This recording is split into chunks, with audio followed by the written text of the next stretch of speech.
नमस्कार, आप देख रहे हैं देश का तेजी से बढ़ता हुआ news channel KTV news channel. आइए रुख कर लेते हैं आज की बड़ी खबरों का। प्रधानमंत्री नरेंद्र मोदी 20 जून को जाएंगे 2 दिन के कर्नाटक दौरे पर। मसूर में मनाएंगे योगा डे।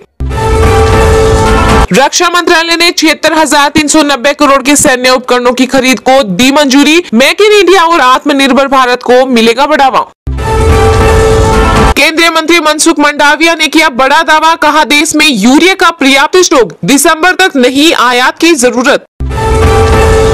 पंजाबी सिंगर सिद्धू मूसेवाला के घर पहुंचे राहुल गांधी, परिजनों से की मुलाकात, कहा उनको इंसाफ दिलाना हमारा फर्ज। सीएम योगी आदित्यनाथ पहुंचे मथुरा, श्री कृष्ण जन्म स्थान मंदिर में की पूजा अर्चना। केंद्रीय गृह मंत्री अमित शाह ने किया राष्ट्रीय जनजातीय अनुसंधान संस्थान का उद्घाटन, कहा राष्ट्र निर्माण में होगी भूमिका। 27 जून को पेश होगा पंजाब की मान सरकार का पहला बजट, सीएम ने कहा आम लोगों की राय से बनेगा बजट। पंजाब में राहुल गांधी की सुरक्षा में हुई चूक, सिद्धू मूसेवाला के घर जाने के दौरान रास्ता भटका काफिला। आंध्र प्रदेश में मोदी सरकार की योजनाओं के लाभार्थियों संग भाजपा के राष्ट्रीय अध्यक्ष JP नड्डा ने की बातचीत, कहा भारत में गरीबी की दर में हुआ सुधार। दिल्ली के सीएम केजरीवाल ने गृह मंत्री अमित शाह को लिखा पत्र, कश्मीर की घटनाओं को लेकर मांगा मिलने का समय। दिल्ली के डिप्टी सीएम मनीष सिसोदिया ने दिया बड़ा बयान, कहा हिमाचल प्रदेश की राजनीति में आम आदमी पार्टी नया अध्याय जोड़ने जा रही है। महाराष्ट्र की शिक्षा मंत्री वर्षा गायकवाड़ ने कोरोना प्रोटोकॉल के साथ 15 जून से स्कूल को फिर खोलने का किया ऐलान। यूरिया की कालाबाजारी रोकने के लिए एक्शन में आई केंद्र सरकार, राज्यों में फर्टिलाइजर फ्लाइंग स्क्वाड का किया गया गठन। बिहार के सीएम नीतीश कुमार आज करेंगे कपड़ा और चमड़ा नीति 2022 का शुभारंभ, राज्य बनेगा उद्योग का हब। कांग्रेस ने बीजेपी अध्यक्ष JP नड्डा पर लगाया आदर्श आचार संहिता का उल्लंघन करने का आरोप, चुनाव आयोग से की शिकायत। सीएम ममता बनर्जी ने बंगाल को अलग राज्य की मांग पर भरी हुंकार, कहा जान दे दूंगी पर बंगाल का बंटवारा नहीं होने दूंगी। यूपी की योगी सरकार ने माफिया राज पर कसा शिकंजा, उत्तर प्रदेश के गैंगस्टरों की जिलेवार लिस्ट की जारी।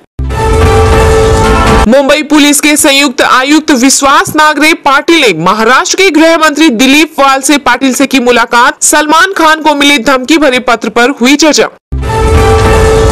गुजरात में एक रैली को संबोधित करने से पहले बोले दिल्ली के सीएम केजरीवाल, कहा कश्मीर में नरसंहार हो रहा, केंद्र को लोगों को सुरक्षा प्रदान करनी चाहिए। लालू यादव ने पासपोर्ट जारी करने के लिए CBI अदालत में किया आवेदन, किडनी ट्रांसप्लांट के लिए जाना चाहते हैं विदेश।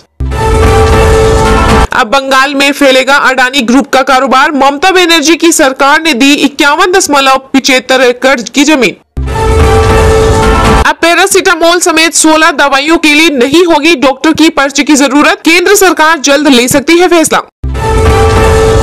कोरोना के नए केसों में आई मामूली गिरावट, बीते 24 घंटे में मिले 3,714 नए मरीज, संक्रमण से 7 लोगों की हुई मौत।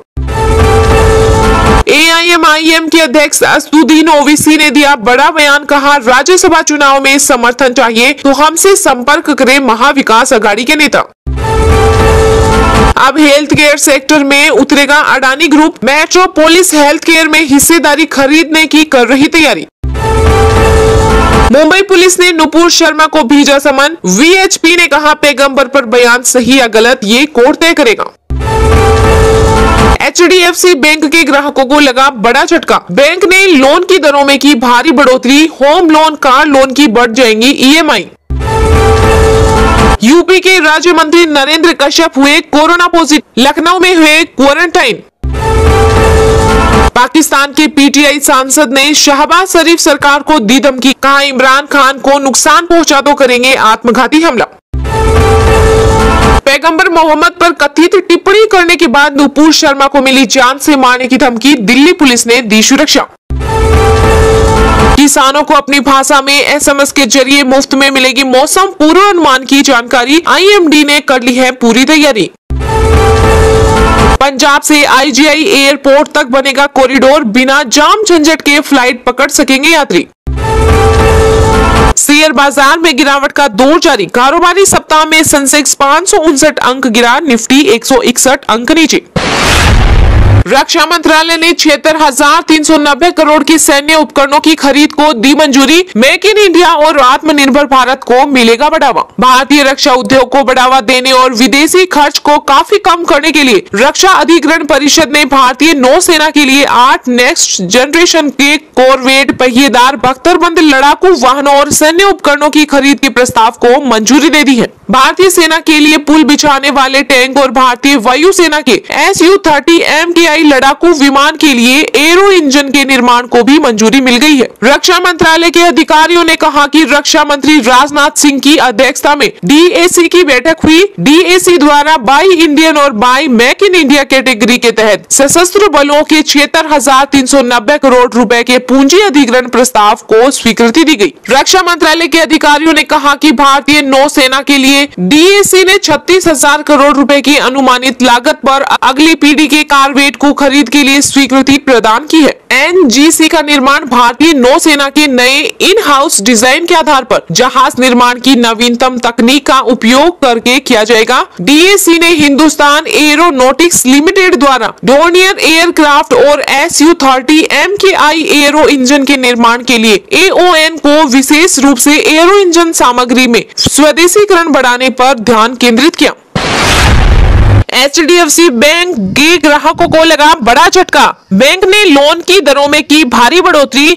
होम लोन, कार लोन की बढ़ जाएगी EMI। प्राइवेट सेक्टर के सबसे बड़े लेंडर HDFC बैंक ने अपने ग्राहकों को बड़ा झटका दिया है। बैंक ने margin cost of lending rates में 35 बेसिस पॉइंट्स या 0.35% की बढ़ोतरी की है। HDFC बैंक की नई दरें 7 जून 2022 से प्रभावी हो गई है। बैंक ने ओवरनाइट लोन के लिए MCLR 7.15% में से बढ़ाकर 7.50% हो गया है। वहीं एक महीने के लिए MCLR बढ़कर 7.55% और 3 महीने के लिए 7.60% हो गया है। अब 6 महीने का MCLR 7.35% से बढ़कर 7.70%, 1 साल के लिए 7.85%, 2 साल के लिए 7.95% और 3 वर्ष के लिए MCLR बढ़कर 8.05% हो गया। HDFC बैंक ने एक हफ्ते में दूसरी बार लेंडिंग रेट्स में इजाफा किया है। इससे पहले बैंक ने 1 जून 2022 को होम लोन के रिटेल प्राइम लेंडिंग रेट में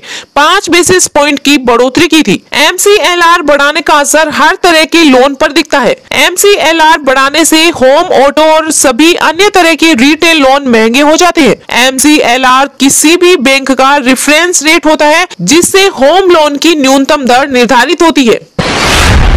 यूरिया की कालाबाजारी रोकने के लिए एक्शन में आई केंद्र सरकार। राज्यों में फर्टिलाइजर फ्लाइंग स्क्वाड का किया गया गठन। रूस यूक्रेन युद्ध के बीच यूरिया की कमी न होने देने के लिए सरकार ने कमर कस ली है। यूरिया की जमाखोरी, कालाबाजारी व गलत तरीके से बिक्री पर रोक लगाने के लिए अलग अलग राज्यों में फर्टिलाइजर फ्लाइंग स्क्वाड का गठन किया गया है। सरकार ने पिछले 1.5 महीने में ऐसे यूरिया की लगभग 35,000 बोरियां जब्त की हैं।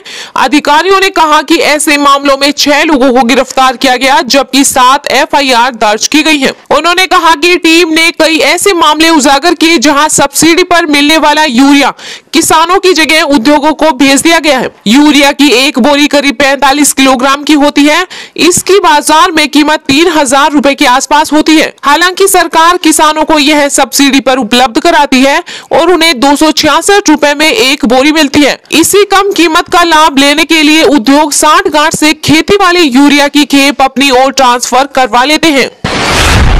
अब पैरासीटामोल समेत 16 दवाइयों के लिए नहीं होगी डॉक्टर की पर्ची की जरूरत। अब केंद्र सरकार जल्द ले सकती है फैसला। पैरासीटामोल जैसी दवाइयों की प्रशंसकों के लिए अच्छी खबर है। सरकार पैरासीटामोल, डाइक्लोनोफेनाक, नेजल डिस्कॉन्गेस्टेंट और एंटी एलर्जी जैसी आमतौर पर इस्तेमाल की जाने वाली दवाइयों की पहुंच बढ़ाने के उद्देश्य से ओवर द काउंटर उत्पादों के रूप में ऐसी 16 दवाइयों की बिक्री की अनुमति देने के लिए तैयार हो गई है। उन्हें डॉक्टर की पर्ची के बगैर बेचा जा सकेगा। लोगों को राय देने के लिए 1 महीने का वक्त दिया गया है। केंद्रीय स्वास्थ्य मंत्रालय ने इन उत्पादों को कानून की अनुसूची के तहत लाने के लिए ड्रग्स नियम 1945 में बदलाव का प्रस्ताव करते हुए एक गजट अधिसूचना जारी की है, जिसमें वैध लाइसेंस के तहत खुदरा द्वारा दवाइयों को ओवर द काउंटर के जरिए बेचा जा सकता है।